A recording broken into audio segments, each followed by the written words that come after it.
시장을 향한 신선한 시각, 오늘 김동완의 시선이 머무는 곳은 10조 원입니다. 정부가 경기 침체를 막기 위해서 10조 원 규모의 추경을 편성하기로 했습니다. 물론 공기업 투자를 늘리고 각종 기금의 지출을 늘려서 추경 10조 외에도 10조 정도의 재정을 더 풀기로 했으니까 어쨌든 20조 원 정도의 돈이 시중에 풀리게 됩니다. 당초 예상했던 20조 원 규모의 슈퍼 추경보다는 그 규모가 어쨌든 많이 줄어든 겁니다.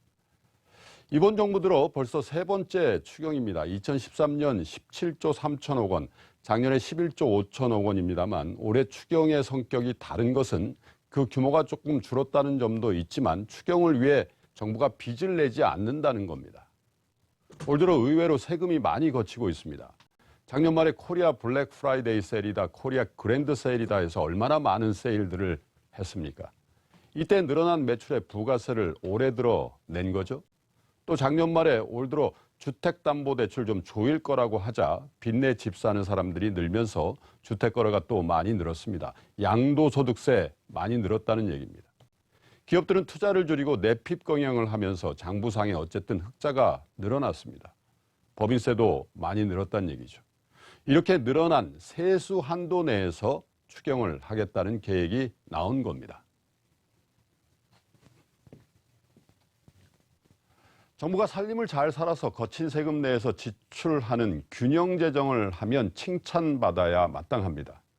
하지만 그 정부 수입, 즉 세금이 왜 많이 거치는가, 이게 추세적인가 아니면 일시적인가에 대한 판단도 잘 해야 되겠습니다. 정부가 부채를 무책임하게 늘려서 다음 정부나 다음 세대에게 부담을 안겨주고 결국 빚잔치를 한 남미의 여러 나라를 보면서 우리 정부가 가지고 있는 긴장감을 인정합니다만 일견 돈을 쓰려면 효과가 있도록 해야 하지 않겠나 하는 생각도 동시에 들어갑니다. 올해 우리나라 예산이 386조입니다. 추경 10조는 본 예산 대비 3% 정도를 증액하겠다는 얘기입니다. 작년 말에 정부가 예측한 우리 경제 성장률은 3.1%입니다. 6개월이 지난 시점에서 2.8%로 그 전망치를 낮췄습니다.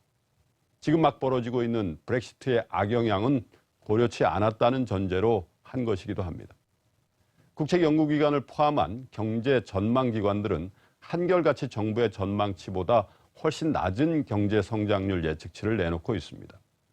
하반기에 대외변수가 불리하게 돌아갈 경우에 어쩌면 2%대 성장도 어려울 수 있다는 걱정도 조금씩 나오고 있습니다.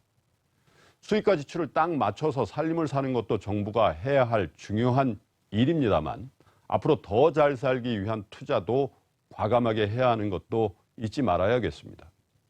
정부가 기업들에게 제발 투자 좀 하라고 하려면 정부 스스로도 과감하게 투자하는 걸 보여줘야겠습니다. 이 정도 추경으로 그나마 경제를 살리는데 보태려면 이제 이 10조 원이라는 돈을 어떻게 쓸 거냐는 숙제가 남았습니다. 가뭄 끝에 얻은 수로의 물은 가장 마른 옥토에 그 물기를 대야 하듯이 이 귀한 돈의 물줄기도 우리 국민들의 살림살이를 가장 효과적으로 개선시키는 쪽으로 바르게 돼야 할 것입니다. 그리고 정치권에서도 짚을 건 핵심을 잘 짚되 신속하게 처리를 해야겠습니다. 경제 타이밍이라고 하지 않습니까? 돈의 용처도 다 제때가 있지 않겠습니까? 그래서 바라봅니다. 이번 추경이 당분간 마지막 추경이 되기를 말입니다.